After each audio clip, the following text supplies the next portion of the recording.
সংবাদ সবাইকে স্বাগত জানাচ্ছি আমি ফিরোজ তোহা। শুরুতে সংবাদ শিরোনাম জানিয়ে দিব সর্বশেষ গুরুত্বপূর্ণ আপডেট বাংলা সংবাদ। শুরুতেই শিরোনাম। সর্বব্যাপী যুগপৎ আন্দোলন করতে হবে বললেন নাগরিক ঐক্যের সভাপতি মাহমুদুর রহমান মান্না। এরপর জানিয়ে দিব এক মঞ্চে আন্দোলন করতে চান 12 দলীয় নেতারা, বললেন 12 দলীয় নেতা ফারুক। 12 দলীয় জোটের অন্যতম শীর্ষ নেতা এবং লেবার পার্টির চেয়ারম্যান লায়ন ফারুক রহমান বলেছেন, গণতন্ত্র এবং মানুষের ভোটাধিকার পুনরুদ্ধার এবং আমাদের আন্দোলন চলছে। এই আন্দোলনকে ক্রমেই বেগবান করতে হবে। এজন্য আগামীতে ডান বাম সবাইকে নিয়ে এক মঞ্চে আন্দোলন করতে হবে। জানিয়ে দিব সরকার দেশকে রসাতলে নিয়ে যাচ্ছে বললেন বিএনপির মহাসচিব মির্জা ফখরুল ইসলাম আলমগীর। এদিকে প্রধানমন্ত্রীর ভারত সফর নিয়ে জামাত ইসলামের সংবাদ সম্মেলন। জানিয়ে দিব টিকটকার শাকিব খানের গোপনাঙ্গ কেটে ফেলেন তার স্ত্রী। এবং সর্বশেষ জানিয়ে দিব যুক্তরাজ্যের নগরমন্ত্রী হলেন টিউলিপ সিদ্দিক। ব্রিটেনের নগরমন্ত্রী হয়েছেন বঙ্গবন্ধু শেখ মুজিবুর রহমানের নাতনি এবং প্রধানমন্ত্রী শেখ হাসিনার ছোট বোন শেখ রেহেনার মেয়ে টিউলিপ সিদ্দিক। উত্তর পশ্চিম লন্ডনের হ্যামিস্ট্রেড অ্যান্ড হাইগেট আসনে টানা চতুর্থবারের মতো বিজয়ী হন টিউলিপ সিদ্দিক। বিবিসির প্রতিবেদন মতে গত 5 জুলাই বাকিংহাম প্যালেস থেকে ফিরেই মন্ত্রিসভা গঠনের কাজ শুরু করে নতুন ব্রিটিশ প্রধানমন্ত্রী কিয়ার স্টারমার। এর মধ্যে বেশ কয়েকজনের নাম ঘোষণা করা হয়েছে। লেবার এমপি অ্যাঞ্জেলা রেনারকে উপমন্ত্রী হিসেবে নিয়োগ দেওয়া হয়েছে। এরই ধারাবাহিকতায় ব্রিটেনের হ্যামিস্টেড অ্যান্ড হাইগেট আসন থেকে নির্বাচিত এমপি টিউলিপকে নগরমন্ত্রী করা হয়েছে। প্রিয় দর্শক, এতক্ষণ শুনছিলেন সংবাদ শিরোনাম, এবারে বিস্তারিত। তবে তার আগে বন্ধুরা, আপনি কোন স্থান থেকে আমাদের সংবাদটি দেখছেন কমেন্ট করে জানিয়ে দিন এই সংবাদ সম্পর্কে আপনার মূল্যবান মতামত। প্রিয় দর্শক, আপনি যদি আমাদের চ্যানেলে নতুন হয়ে থাকেন, ভিডিওটি দেখতে দেখতে চ্যানেলটি সাবস্ক্রাইব করে রাখুন, যাতে করে আমাদের লেটেস্ট আপডেট সংবাদগুলো সবার আগে আপনার কাছে পৌঁছে যায়। এবারে বিস্তারিত। সর্বব্যাপী যুগপৎ আন্দোলন করতে হবে মান্না। সবাইকে ঐক্যবদ্ধ হওয়ার আহ্বান জানিয়ে নাগরিক ঐক্যের সভাপতি মাহমুদুর রহমান মান্না বলেছেন, আমাদের আবার ঘুরে দাঁড়াতে হবে। সেটা 28শে অক্টোবর হোক বা যে কোনো সময় হোক, আগের যেরকমভাবে ঘুরে দাঁড়িয়েছিলাম সেভাবেই দাঁড়াতে হবে। সর্বব্যাপী যুগপৎ আন্দোলন করতে হবে আমাদের। আজ দুপুরে জাতীয় প্রেস ক্লাবে দেশ বাঁচাও মানুষ বাঁচাও আন্দোলন আয়োজিত এক আলোচনা সভায় তিনি এসব কথা বলেন। মান্না বলেন, আমাদের দেশে একটা গ্যাস লাইটের দাম যদি সকালে হয় 5 টাকা, বিকেলে সেটার দাম হয়ে যায় 10 টাকা। তারপরও মানুষ আন্দোলনের নামে না। আমরা সবাই বলি দাম বাড়ছে সিন্ডিকেটের কারণে। এই সিন্ডিকেটের জন্য তো কেউ মিছিল করছে না। এদেশের স্বাধীনতার পতাকা তুলেছিলাম তরুণেরা, সেই যুবক সেই তরুণ এখন রাজপথে আছে, অথচ সবচেয়ে ন্যায্য লড়াই, মুক্তির লড়াইটা এখন আর গড়ে উঠছে না। বিএনপি চেয়ারপারসনের উপদেষ্টা সৈয়দ মোয়াজ্জেম হোসেন আলাল বলেছেন, বাংলাদেশের মানুষকে একের পর এক আঘাত দিয়ে বোবা বানিয়ে এই সরকার তাদের ক্ষমতাকে দীর্ঘায়িত করছে। ঐক্যবদ্ধ হওয়ার জন্য যা করার আমরা করেছি। বড় দল হিসেবে যদি বিএনপির কোনো কাজ বাদ থাকে, তাহলে আমাদের সঙ্গীদের বলবো বিএনপির নীতি নির্ধারকদের সঙ্গে কথা বলুন। সংগঠনের সভাপতি কে এম রকিবুল ইসলাম রিপনের সভাপতিত্বে আরও বক্তব্য রাখেন বিএনপির যুগ্ম মহাসচিব সৈয়দ ইমরান সালে প্রিন্স, আব্দুল সালাম আজাদ, বিপ্লবী অর্কাস পার্টির সাইফুল হক, গণফোরামের সুব্রত চৌধুরী, গণঅধিকার পরিষদের নুরুল হক নূর, লেবার পার্টির লায়ন ফারুক রহমান, এবি পার্টির মুজিবুর রহমান মঞ্জু প্রমুখ। এক মঞ্চে আন্দোলন চান 12 দলের নেতা ফারুক রহমান। 12 দলীয় জোটের অন্যতম শীর্ষ নেতা এবং লেবার পার্টির চেয়ারম্যান লায়ন ফারুক রহমান বলেছেন, গণতন্ত্র এবং মানুষের ভোটাধিকার পুনরুদ্ধারে আমাদের আন্দোলন চলছে। এই আন্দোলন নিয়ে ক্রমেই বেগবান করতে হবে। এজন্য আগামীতে ডান বাম সবাইকে নিয়ে এক মঞ্চে আন্দোলন করতে হবে।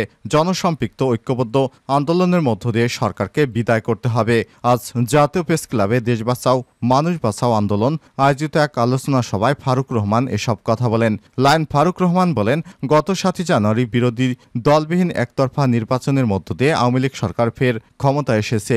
এই সরকারের দুঃশাসনে মানুষ অতিষ্ঠ, তারা সরকারের বিদায় চায়। এখন যদি আন্দোলনকে তীব্র থেকে তীব্রতর করা না যায়, এই ক্ষমতা আরও দীর্ঘায়িত হবে, মানুষের কষ্ট আরও বাড়বে। সংগঠনের সভাপতি KM রফিকুল ইসলাম রিপনের সভাপতিত্বে প্রধান অতিথি হিসেবে বক্তব্য রাখেন নাগরিক ঐক্যের সভাপতি মাহমুদুর রহমান মান্না। এছাড়াও বক্তব্য রাখেন বিএনপির চেয়ারপারসনের উপদেষ্টা সৈয়দ মোয়াজ্জেম হোসেন আলাল, যুগ্ম মহাসচিব সৈয়দ ইমরান সালেহ প্রিন্স, আব্দুস সালাম আজাদ, বিপ্লবী ওয়ার্কার্স পার্টির সাধারণ সম্পাদক সাইফুল হক, গণফোরাম মিন্টু সাধারণ সম্পাদক সুব্রত চৌধুরী, গণ অধিকার পরিষদের একাংশের সভাপতি নুরুল হক নূর, এবি পার্টির সদস্য সচিব মুজিবুর রহমান মঞ্জু প্রমুখ।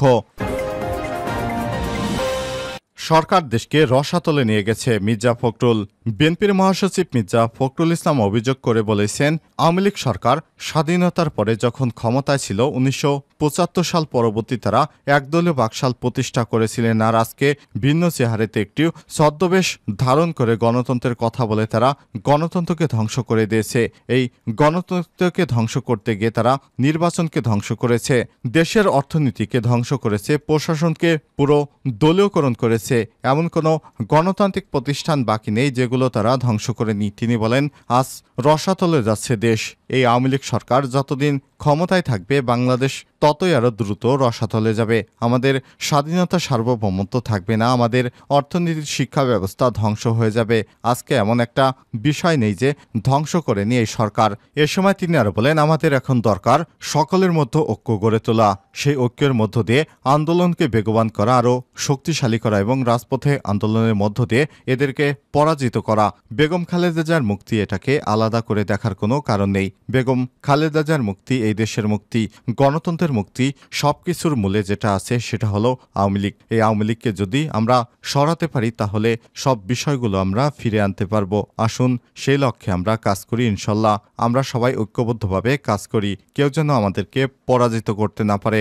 নবগঠিত ঢাকা মহানগর উত্তর ও দক্ষিণ বিএনপি এবং যুবদলের নেতৃত্ববৃন্দকে অভিনন্দন জানান মির্জা ফখরুল ইসলাম। তিনি বলেন, আমরা আশা করব ঢাকা মহানগরে নতুন কমিটির নেতৃত্বে সংগঠন আরও শক্তিশালী হবে এবং এই সরকারকে পরাজিত করতে ভূমিকা রাখবে। বিএনপির জাতীয় স্থায়ী কমিটির সদস্য মির্জা আব্বাস বলেন, খালেদা জিয়ার মুক্তি ছাড়া এদেশের মানুষের গণতান্ত্রিক মুক্তি হবে না। দেশে যে অবস্থা, সে অবস্থায় মানুষের কোনো কথাই এই সরকার কর্ণপাত করছে না। তারা তাদের মতো করে চলছে, তাদের মতো করে কথা বলছে, জনগণের মতো কথা বলছে না। তারা জনগণের ভাষা বুঝে না। আমরা ভাষা বুঝি, আমরা আন্দোলন করছি।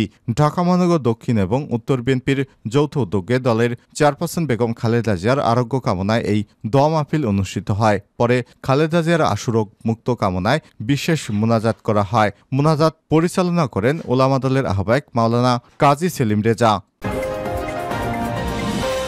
প্রধানমন্ত্রীর ভারত সফর নিয়ে জামাত ইসলামের সংবাদ সম্মেলন।